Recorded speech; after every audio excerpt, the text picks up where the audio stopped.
Good morning students. आज इस video में हम आपका नया टॉपिक करने जा रहे हैं जो कि क्लास 8th का है, अंडरस्टैंडिंग क्वाड्रिलेटरल। तो सबसे पहले बात करेंगे क्वाड्रिलेटरल की। क्वाड्रिलेटरल होती क्या है? एक quadrilateral has 4 side, 4 angle and 4 vertex. Quadri का मतलब ही क्या होता है? 4। मतलब वो टर्म या वो डायग्राम जिसकी 4 साइड हो, 4 एंगल हो और 4 ही वर्टेक्स हो। तो इसमें सबसे पहले आता है plane curve. When you join a number of points without lifting a pencil or pen from the paper, you get a plane curve। मतलब आप कोई भी डायग्राम बनाएं या पॉइंट्स को ज्वाइन करें विदाउट लिफ्टिंग पेन या पेंसिल, अगर आप डायग्राम को कंप्लीट करते हैं तो वो क्या होती है? आपकी प्लेन कर्व। उसके बाद नेक्स्ट है आपका पॉलीगन्स। पॉलीगन क्या होते हैं? अ simple closed curve made up of only line segment. Line segment की बात हम अपनी प्रीवियस वीडियो में कर चुके हैं भी। लाइन सेगमेंट क्या होता है? लाइन सेगमेंट वो होते हैं जिसके 2 एंड पॉइंट हों। तो a simple closed curve made up of only line segment, जो डायग्राम आपकी लाइन सेगमेंट से बनी हो उसे क्या कहते हैं हम? पॉलीगन। जैसे ये है एक लाइन सेगमेंट, ये है एक, ये है कि ये है कि ये है, एक डायग्राम बन गई। सेम यहाँ पे क्योंकि एक लाइन सेगमेंट ये वाला 2, 3, 4, तो ये डायग्राम बन गई। तो ये क्या बन गया? आपका पॉलीगन। उसके बाद नेक्स्ट आता है आपका diagonals. A diagonal is a line segment connecting two non consecutive vertex of a polygon. मतलब इन 2 वर्टेक्स को जो आपस में ज्वाइन करता है उसे क्या कहते हैं हम? डायगोनल। नेक्स्ट है आपका रेगुलर और irregular polygon. A regular polygon is both equiangular and equilateral. मतलब कोई भी पॉलीगन रेगुलर कब होती है? जब उसके एंगल क्या हो? इक्वल हो और साइड्स भी क्या हो? इक्वल। फॉर एग्जाम्पल स्क्वायर है। अब स्क्वायर की चारों साइड्स क्या होती हैं? बराबर। और इनके एंगल भी चारों क्या होते हैं? बराबर, क्योंकि एंगल क्या होता है? 90 डिग्री। और साइड्स की जो हाइट वैल्यू इसकी है वही इसकी है। जैसे ये 2 है तो ये भी 2 है, ये 2 है तो ये भी 2 है। तो ये कौन सी पॉलीगन बन गई? आपकी रेगुलर पॉलीगन। ए रेक्टेंगुलर क्या है? इक्वी एंगुलर तो है, एंगल तो सेम है पर इक्विलेटरल नहीं है। क्योंकि अगर हम रेक्टेंगल की बात करें, ये रेक्टेंगल बनाई मैंने, एंगल तो सेम है, ये इसकी सिर्फ अपोजिट साइड्स इक्वल रहती हैं। मतलब इसकी चारों साइड्स इक्वल नहीं है, तो ये क्या है? आपकी इर्रेगुलर पॉलीगन। उसके बाद नेक्स्ट आती है simple curve. Simple curve is a curve which does not cross itself. मतलब वो कर्व जो अपने आप को क्रॉस ना करे। जैसे ये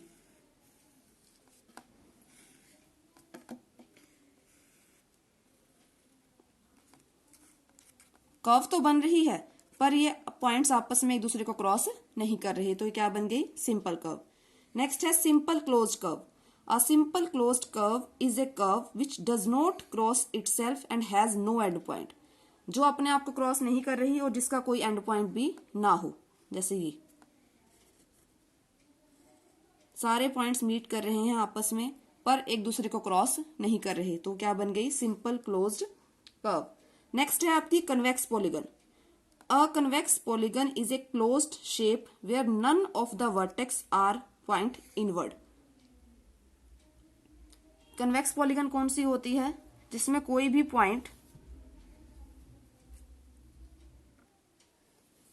पॉइंट इसका इनवर्ड नहीं होता। जैसे ये सारे पॉइंट्स कहाँ हैं? बाहर की तरफ। तो ये क्या बन गई? आपकी कन्वेक्स पॉलीगन। हमारे पास 2 होती हैं इसमें, कन्वेक्स और concave.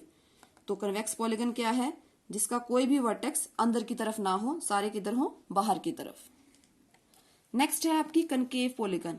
A concave polygon is A polygon that has at least 1 interior angle greater than 180 degree. मतलब वो डायग्राम जिसमें कम से कम एक पॉइंट आपका अंदर की तरफ हो और जो क्या हो? Greater than 180। जैसे ये डायग्राम है या ये कर्व है।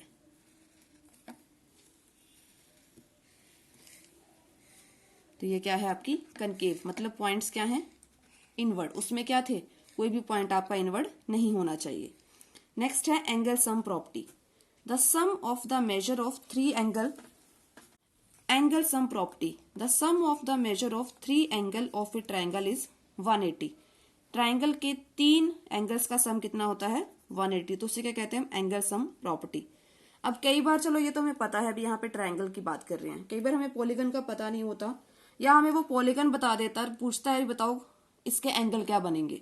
तो उस केस में हम क्या करते हैं, if a polygon has n side then the sum of its angle is n-2 into 180। एक फॉर्मूला है, मान लो पॉलीगन में आपकी 6 साइड्स हैं, ठीक है, 6 साइड्स में एंगल बताना है कितना है उसका, टोटल जो सम है वो कितना बन जाएगा 720।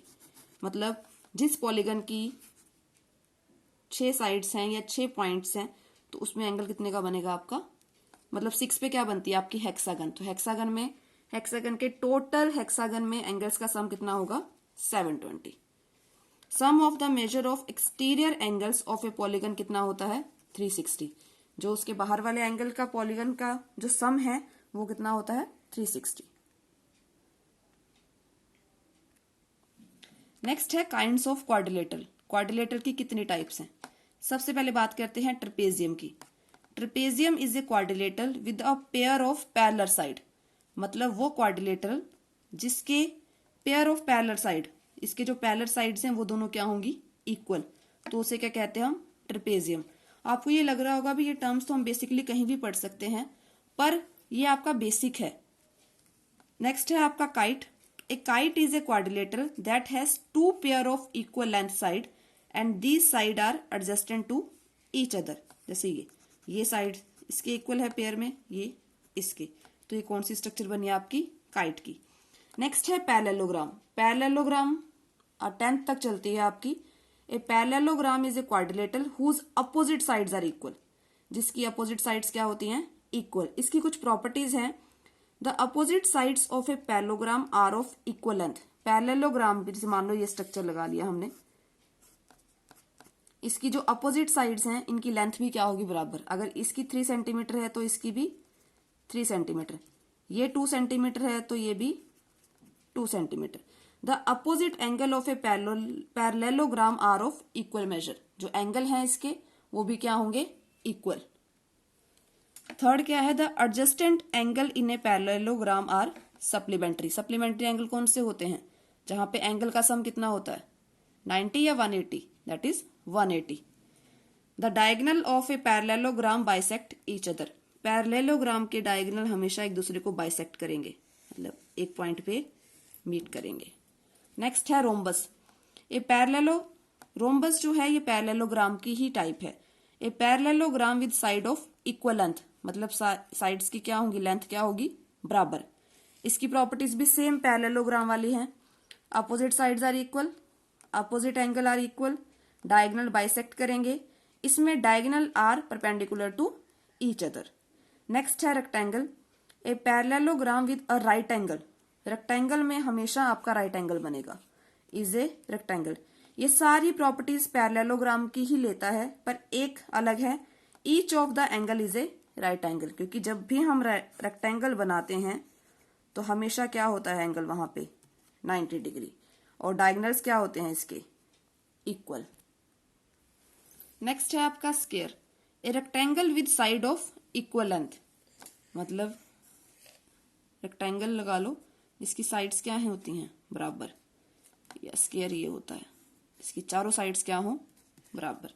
सेम प्रॉपर्टीज हैं, opposite sides are equal, opposite angle are equal, diagonal bisect one another, diagonal are perpendicular to each other, each of the angle is right angle, diagonal are equal.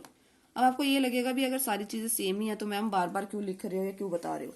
कई बार हमें question आ जाता है भी क्या rectangle square है, क्या parallelogram square है, तो अभी हम इसके बाद वो क्वेश्चन डिस्कस करेंगे। अब टर्म्स हैं, a square is a rectangle and also a rhombus. एक स्क्वायर जो है वो रेक्टेंगल की प्रॉपर्टी भी सेटिस्फाई करता है और रोम्बस की, या कह सकते हैं एक स्क्वायर या एक पैरेललोग्राम स्क्वायर में है वो रेक्टेंगल की भी है और रोम्बस भी है। ए parallelogram is A trapezium. Parallelogram की प्रॉपर्टीज देखना है भी ट्रेपेजियम में है या नहीं। जो पैरेललोग्राम है वो ट्रेपेजियम होती है, क्योंकि ट्रेपेजियम में हमें पता है क्या चीज होती है, पेयर ऑफ पैरेलल साइड। जो अपोजिट साइड्स है वो क्या होती हैं पैरेलल, तो पैरेललोग्राम में भी वही चीज है। इसलिए हम कह सकते हैं कि कोई भी पैरेललोग्राम ट्रेपेजियम हो सकती है, पर कोई भी ट्रेपेजियम पैरेललोग्राम नहीं हो सकती। A kite is not a parallelogram, क्योंकि काइट की पैरेललोग्राम में क्या है properties, opposite sides are equal, opposite angle are equal, पर काइट में तो ऐसा कोई डिस्कशन नहीं है, वहां पे क्या कहते हैं pair of parallel side. A trapezium is not a parallelogram, जो सेम चीज मैंने यहाँ पे कही भी, एक पैरेललोग्राम ट्रेपेजियम हो सकती है पर एक ट्रेपेजियम पैरेललोग्राम नहीं हो सकती, क्योंकि पैरेललोग्राम की प्रॉपर्टीज इसमें आती हैं पर ट्रेपेजियम की इसमें नहीं। तो इस वीडियो में हम यहीं तक पढ़ेंगे। अगर इसमें आपको कोई भी डाउट हो तो आप मुझे कमेंट सेक्शन में लिख के बता सकते हैं। वीडियो को लाइक और चैनल को सब्सक्राइब कीजिए। Thank you.